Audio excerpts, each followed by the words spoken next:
Meu nome é Gabriel Yamin, tenho 18 anos, sou de Goiânia, mas há um ano moro em São Paulo, sozinho, porque curso Administração de Empresas no INSPER.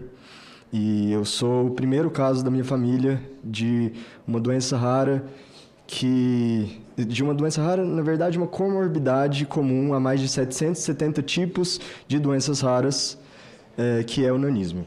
Então, eu nasci com um tipo mais comum de nanismo. Quando a gente fala sobre o nanismo, geralmente você pensa em uma pessoa que tem características parecidas com a minha. O nanismo, na verdade, é a baixa estatura que está associada a mais de 770 tipos de doenças raras, em sua maioria displasias esqueléticas. E é uma coincidência muito grande, muito feliz, né, da gente ter esse momento aqui no Senado, no mesmo dia em que a gente está tendo lá na Câmara dos Deputados, organizado pelo nosso instituto, Somos Todos Gigantes, mas pelo Instituto Nacional de Nanismo, que é a parte legal, é o CNPJ por trás de todo esse movimento, que é o Fórum Internacional de Displasias Ósseas. A gente está tendo participação de especialistas Brasil afora. E, então, assim, eu convido a todos que se interessarem. A gente vai estar com programação hoje até às 18 horas e amanhã também até mais ou menos a hora do almoço, lá no auditório Nereu Ramos, no anexo 4 da Câmara. A reflexão que eu queria começar minha fala trazendo para vocês é que há 10 anos que eu estou nessa luta pela minha comunidade. Hoje, com 18, eu comecei com 8 anos de idade essa luta e a partir da minha casa, a partir da minha família, esse movimento que hoje se espalhou Brasil afora. E eu pude perceber que existem 2 tipos de olhares que a gente mais recebe, pela sociedade de forma geral, mas também, principalmente, pelo poder público. O olhar que, na verdade, não é nenhum olhar, que é aquela pessoa que simplesmente mantém os olhos para o horizonte dela e não se preocupa nem em olhar para baixo e olhar para essas pessoas que estão acenando aqui de baixo, tentando chamar a atenção de alguma forma. Ou então as pessoas que se preocupam em, às vezes, olhar, mas que olham para baixo com esse olhar de superioridade, de se sentir superior a essa outra pessoa e de se sentir quase como um super-herói por estar olhando por essa pessoa. Quando, na verdade, o convite que eu quero fazer para todos vocês hoje, parlamentares ou não, envolvidos com o poder público ou simplesmente membros da sociedade civil como eu, é de se abaixarem e olharem na altura dos nossos olhos, com os corações batendo nas alturas dos nossos corações, e olharem o mundo como a gente vê, com as nossas dores, com os nossos desafios, com os nossos direitos que precisam ser respeitados e garantidos. Então, em 2015, quando eu tinha só 8 anos, eu e meus pais começamos um movimento despretensioso, uma página de Instagram, uma página de Facebook, que eu, pelo menos, né, com a minha pouca idade, mas tenho certeza que meus pais também, meu pai está ali representando, minha mãe está lá no fórum. A gente não imaginava tomar proporções que fossem maiores do que o nosso círculo de amizades. E com um ano a gente entendeu que a gente já não podia mais ser só um movimento, a gente agora tinha que ter um site, porque não tinha informação sobre o nanismo. E na época as informações que a gente tinha eram muito dispersas, eram muito difíceis de terem acesso, até para nós que estávamos à frente do movimento, até para nós que precisávamos buscar informação, a gente tinha muito difícil acesso a essas informações relevantes. E a gente precisava de um jeito de concentrar tudo aquilo que a gente ia conseguindo. Então a gente criou o primeiro site exclusivamente sobre nanismo no Brasil, que hoje é institutonacionaldinanismo.com.br. Para reunir todas essas informações que, para nós, são a nossa maior arma contra os preconceitos que ainda nós sofremos, porque falta informação. E essa informação pode trazer empatia, essa informação traz essa mudança de olhar. Essa informação faz com que o olhar agora se torne no mesmo nível para todo o mundo que nos cerca. A gente não quer mais depender de pessoas como eu, de movimentos como o nosso, para simplesmente bater na porta de todo mundo e falar assim, olha, a gente precisa disso, e são coisas básicas que a gente precisa, que a gente demanda muitas vezes. A gente quer que as pessoas tenham agora informação e tenham essa empatia, esse olhar novo, para que vocês também possam ser agentes de transformação no nosso país. Porque vocês também podem olhar para o lado, podem olhar ao redor e identificar ambientes que são inacessíveis, tanto fisicamente, arquitetonicamente, mas também socialmente. É uma acessibilidade comportamental que ainda precisa ser alcançada. Então vocês também podem ser agentes de transformação. E esse é um convite que eu quero deixar na minha fala. Em 2018, a gente entendeu que era muito legal ter essas informações no site, ter os nossos grupos de apoio, de interação nas redes sociais, no WhatsApp, mas a gente precisava se encontrar. A gente precisava olhar no fundo do olho de cada um, se abraçar e se reconhecer nas histórias tão distintas, mas que encontravam no nanismo um ponto em comum e que se tornavam uma esperança de um futuro diferente daquela realidade que meus pais tiveram quando receberam meu diagnóstico. Uma realidade de, às vezes, estarem perdidos em meio a tantas informações que, na verdade, não agregavam nada a uma família que acabou de receber um diagnóstico raro. E para o caso do nanismo ainda é mais difícil, porque até hoje é uma deficiência que não só é marginalizada pela sociedade, mas é vista com olhos pejorativos, em 99% dos casos. Quando a gente vai falar de nanismo, a gente não fala mais da pessoa com nanismo, a gente ainda não fala da pessoa com nanismo, a gente fala do anão da piada, a gente fala do anão da mitologia, a gente fala de um ser humano que nem é ser humano, na verdade, de um anão, e só. Então essa é uma luta que a gente precisa ainda a gente precisa ainda ultrapassar essa barreira, essa primeira barreira, para que então a gente possa discutir sobre quais são os nossos direitos humanos. Porque nós somos seres humanos, por trás de cada um de nós tem um ser humano. Na verdade, não por trás. A gente está aqui, eu estou aqui como ser humano, não como anão. Não, minha deficiência não pode me definir como pessoa, ou como ser. A minha deficiência é só uma característica que está lá. Mas o que eu sou, assim como todos vocês, é um ser humano que tem direitos humanos, que devem ser respeitados e garantidos. Em 2020, a gente resolveu ultrapassar a ideia de movimento, do Somos Todos Gigantes, e criar a formalização de tudo isso que a gente estava lutando, que é o Instituto Nacional de Nanismo.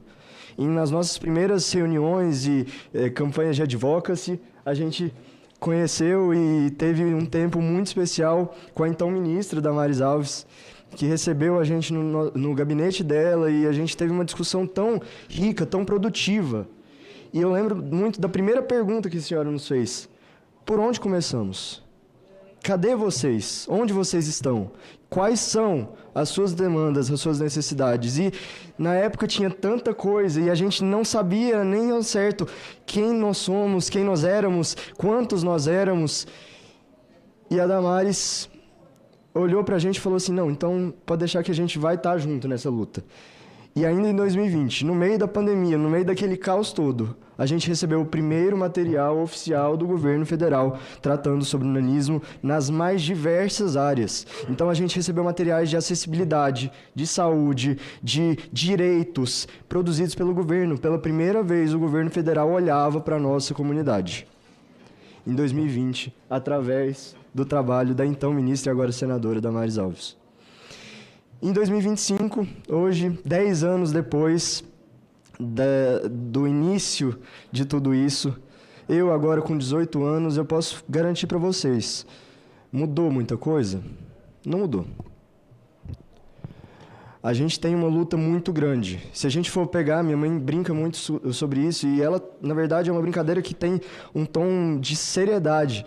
Se a gente fosse pegar um marco temporal da pessoa com nanismo e da luta 15 segundos. Da nossa comunidade, a gente estaria chegando no marco zero agora. Porque em todos esses 10 anos, a gente tem trabalhado por, primeiro, quebrar o preconceito e a visão pejorativa da sociedade de forma geral, mas do poder público em relação às pessoas com nanismo.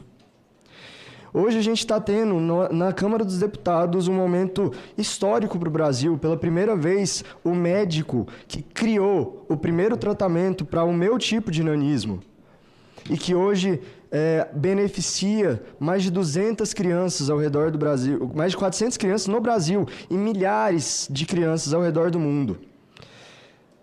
Ele está aqui, o criador, o desenvolvedor, o descobridor da molécula que reverte as características do nanismo, porque o nanismo não é só sobre a altura. A gente tem que lembrar que são 770 tipos de doenças raras com características e comorbidades diferentes que não se limitam só à altura. Se fosse só sobre a altura também, se fosse só uma questão de sermos mais baixos, nem por isso nós devemos ser desumanizados, nem por isso nós não devemos ter nossos direitos respeitados, mas os nossos direitos, as nossas demandas vão muito além da altura. E eu queria encerrar minha fala com um caso que ilustra muito bem aquilo que eu estou falando, que não é só sobre a altura e não é uma luta que está chegando agora num patamar muito elevado e muito avançado. Não, a gente ainda tem muito trabalho pela frente. No final da semana passada, viralizou nas redes sociais um vídeo de um influenciador saltando sobre uma jovem com nanismo que voltava da escola para casa. Ela simplesmente voltava para casa, ele não conhecia ela, ele não a perguntou se podia gravar um vídeo e ele simplesmente saltou por cima, gravou e postou nas redes sociais. Isso é algo que a gente enfrenta diariamente, são casos como esse que a gente enfrenta diariamente em 2025. Mesmo na nossa comunidade de pessoas com deficiência, e o nanismo é uma das deficiências mais jovens, porque só foi reconhecido como tal em 2004, 2 anos antes de eu nascer. Isso é muito recente para um universo todo de deficiências e para uma deficiência que é visualmente perceptível, que é uma deficiência física. Mesmo na nossa comunidade de pessoas com deficiência, nós ainda somos invisibilizados, nós ainda somos marginalizados. Então a gente não pode manter esse padrão e manter esse olhar, essa perspectiva da sociedade com a gente, em relação à nossa comunidade, à minha comunidade.